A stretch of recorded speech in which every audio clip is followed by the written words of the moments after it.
Good afternoon, guys! Welcome back to my channel. Dito na naman tayo sa aking kitchen, GHENG KITCHENS vlog. And for today's video, I'm gonna show you my way of cooking ginataang paksiw na kingfish. I don't know if this kingfish is yung tanigi sa atin sa Pilipinas. But dito sa Australia, we call it this fish as kingfish.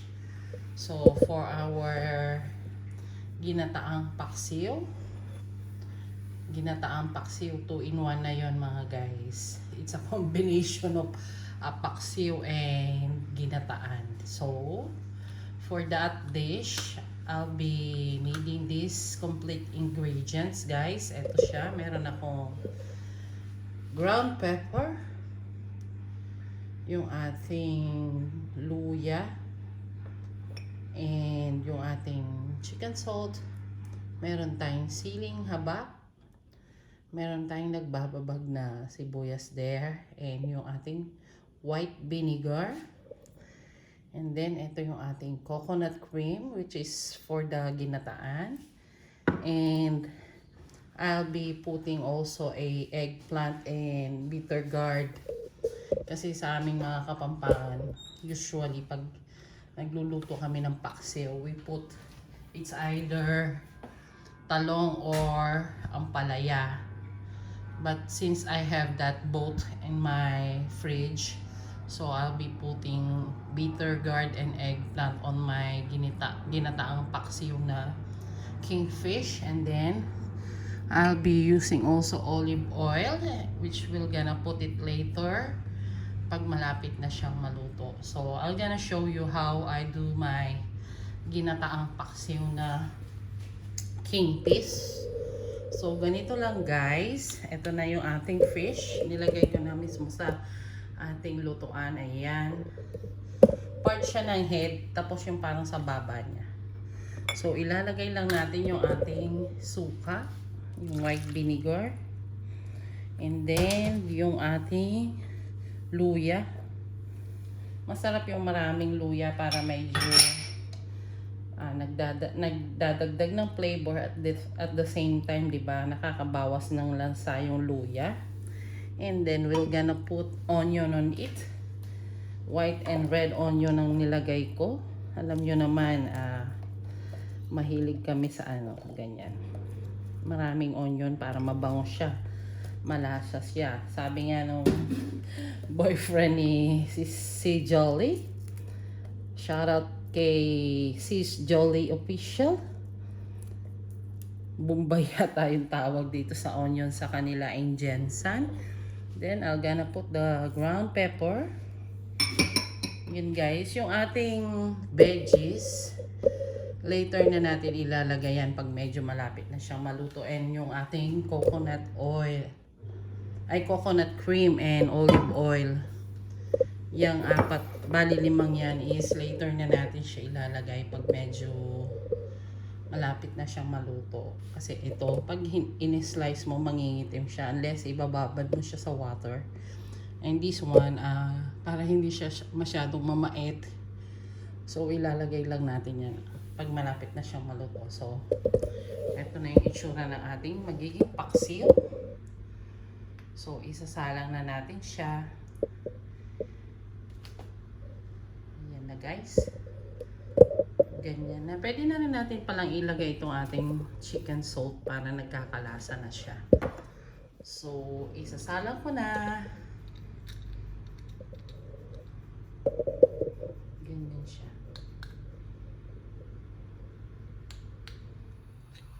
Yan, guys, sinalang ko na siya. Salang lang natin siya sa sa medium heat para hindi siya mabibigla at the same time hindi siya agad mauubusan ng sabaw. Kasi hindi tayo maglalagay ng water dito dahil instead of putting water, we're gonna put the coconut cream.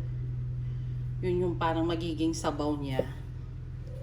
So, gagawin natin is tatakpan lang natin siya and hahayaan lang natin siya, and then check natin siya after 4 minutes guys. Balikan ko kayo after. Yan, nasa low heat lang siya. Silipin natin guys, ano yung itsura ng ating paksiw. Una paksiw siya, later magiging ginataang paksiw na siya. Yan. So kumukulo-kulo na siya.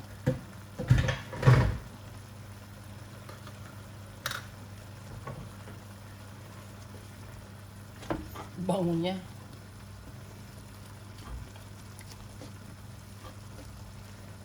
Medyo namula-mula yung yung ang tawag nito.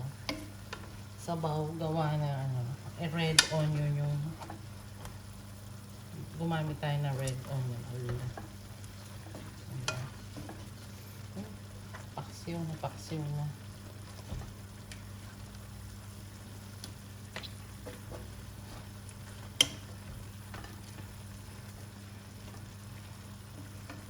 Napakasimple lang nitong recipe ko guys. Happy na naman kami ng husband ko niyan dahil alam niyo naman, pag fish and veggies yung pinag-uusapan, pumapalakpak yung tenga namin dahil mas gusto namin to sa karne. So, hayaan lang muna nating mag-dry ng konti yung sabaw. Yan. Before natin ilalagay yung coconut cream. Nakikita nyo na guys. Diba? Ayan. So, let's simmer it for another 2 to 3 minutes before we're gonna put the coconut cream. So, takpan muna natin siya ulit.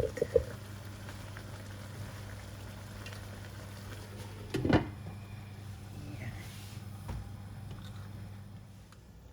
Silipin natin ulit guys. Ano na yung itsura niya? Let's see kung pwede na natin ilagay yung ating coconut cream. Ayan. Tuwing bubuksan ko siya, grabe ang amoy. Amoy na amoy yung suka, yung bawang, ay yung luya, and yung onion. Yun guys, nilagay ko na yung ating coconut cream kasi konti na lang yung yung sabaw niya. So, para sumiksik na yung lasa ng coconut cream sa ating fish. And naglagay ako na na isang pirasong bay leaf. Yan, ito yung bay leaf natin. Kala ko kasi naka-on yung video kanina, hindi pala siya naka-on. Nagsasalita ako tapos hindi pala naka-on. So, yan, hindi nyo nakita kanina ano yung itsura before ko nilagay yung yung coconut cream. But anyway, yun lang naman yung na-miss nyo dito. Yung paglagay ko ng aking coconut cream, nilagay ko yun, konting-konti na lang talaga yung sabaw nung isda, yung paksiw. Kumbaga, konti na lang yung sukang natira. So, pwedeng-pwede nang ilagay yung yung coconut cream. So, yung coconut cream is, hahayaan lang natin, lalabas yung yung mantika niya. Pag nagmantika na siya, yun, pwede na natin ilagay. Isunod yung ating mga veggies. Then, we're all done na. So, yun guys. Kung nagustuhan nyo tong video ito, don't forget to like, share, and comment, and subscribe on my YouTube channel, GHENG KITCHENS Vlog.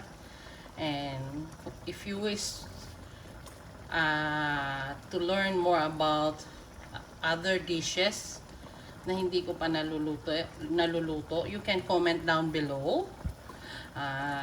Titignan natin kung kakayanin ng powers ko. Gagawin natin. Basta comment lang kayo. And salamat sa support. And thank you for watching. Just enjoy watching. And I'm gonna show you later the finished product. Here we go guys. We're gonna check it again. Yeah. Wow. Ang amoy. Grabe siya.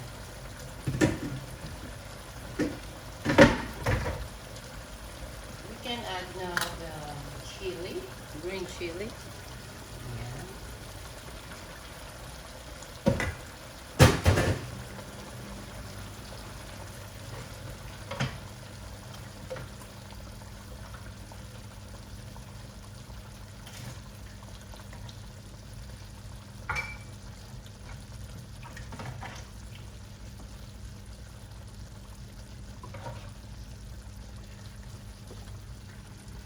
Yum! Amoy pa lang.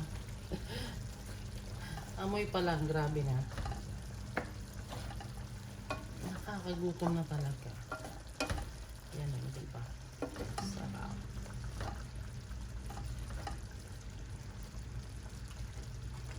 Balik na rin natin ulit. Ayun. Yan. Wow. Konting kembot na lang to, guys. And we will have a yummy dinner for tonight. Tikman natin.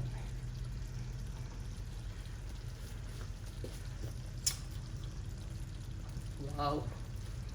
Perfect. Isa pa.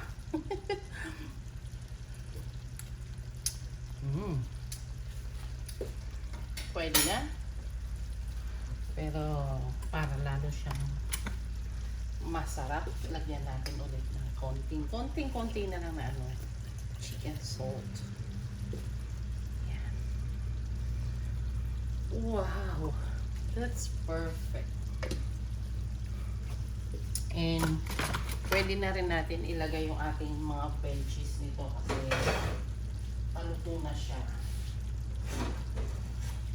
Tutuyuin na lang natin para yung mga veggies natin is maluluto na rin.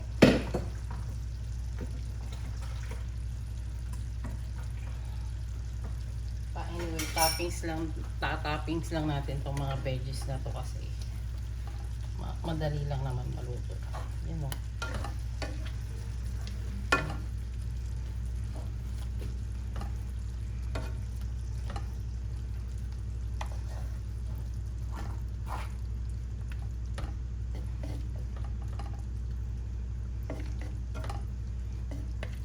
Ganitong luto, guys, naalala ko yung kapatid ko, sina tatay siya kasi na mama. Yan, every Sunday pag kumpleto kami, yan ang request namin. Ano, yung yellow pin naman, gataang paksiw na ganyan din yung luto niya, pero yung gamit ni mama, yung binibili niya is yung yellow pin. Ay naku. Tapos laging boodle fight, kaya lumaki kami ng ganito eh. Kasi nga, dahil si mama masarap din magluto, di ba? Kaya sa kanya ko naman itong talent ko ng cooking. And then, tatakpan lang natin, guys. Another 2 to 3 minutes, then we're all done. Let's see if it's okay na. And then, all good. Diba, guys? Excited na rin ako eh. Wow! Perfect, guys. Tingnan nyo. Yan. O, ano niya, nagmamantika na siya. As in, konti na lang talaga yung ano niya, liquid niya, yung sabaw. Nakikita nyo ba, guys? Ayan. Medyo nga na, ano na sa side eh. Ganyan yung itsura ng aking ginataang paksiw na kingfish. So we can put also the olive oil. Luto na yung ating dinner, mga kapatid. Ayan na yan. Ganyan na yung itsura niya. Ayan na yung aking finished product, mga kapatid. Yan. Ganyan na yung itsura niya. So ayan.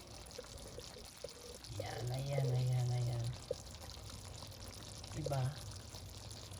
Sarap niya. So guys, that's all for today. Salamat sa pagsama sa akin. Thank you and God bless. Keep safe always, mga kapatid. Bye! Ayan, pasilip-silip ko muna sa inyo. Ayan.